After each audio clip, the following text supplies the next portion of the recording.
So after event, it's nice to kind of just a little recap, nice to briefly meet you. And I know, Hmm. we didn't have a chance to talk during the event, but, if you'd like to learn more about our program, can you talk Thursday or Friday, something like that. Hmm.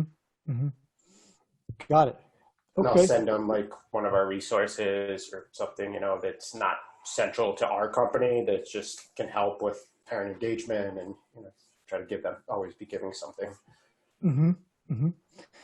Got it. Okay. And so what do you think would be the biggest like way to improve things for you? Just to get more people to respond? Yeah, I mean, definitely that's a huge start. Definitely increasing the response rate, and then obviously getting the meetings. But for starters, just to get somebody to respond, start the dialogue. Hmm. Hmm. Got it. Okay. Well, I'll just give you a bunch of ideas based on things that I've seen or tried before, and then I'll let you give me any feedback or follow up questions you have.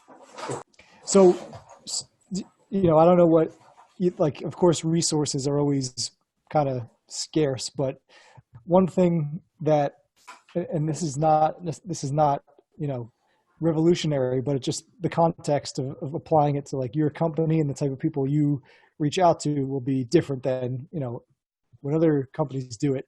And that's just, making the cold emails. And especially, let's say you have a very targeted group of New York City principals trying to do, to whatever extent you can, multiple channels, like multiple touch points. So, like for example, before the beginning of this school year, I worked with a client who was helping the New York City high schools who had above average rate of failure for algebra.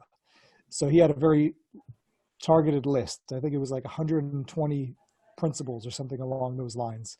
And we had their names and their emails, the school name, school address.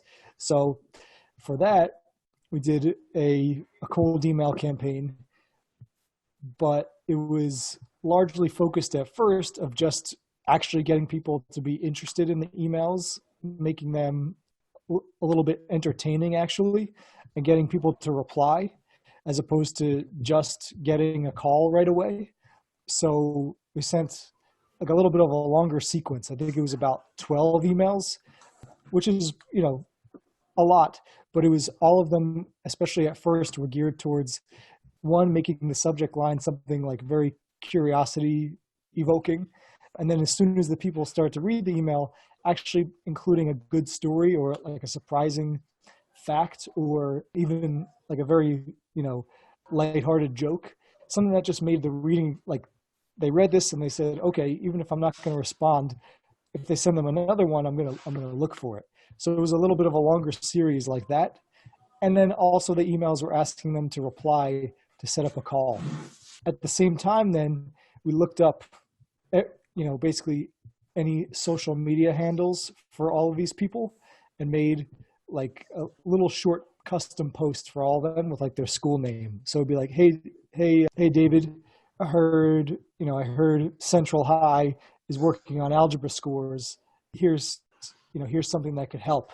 And he was giving a free trial.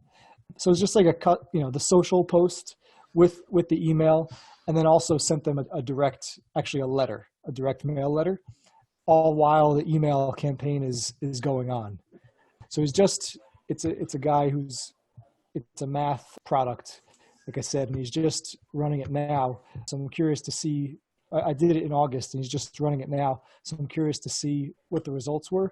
But the idea behind it is, if basically they at least stop to notice, hey, I've seen this person's name before in this company before, that puts you above everybody else who's just firing away one or two, can I get on the phone with you emails.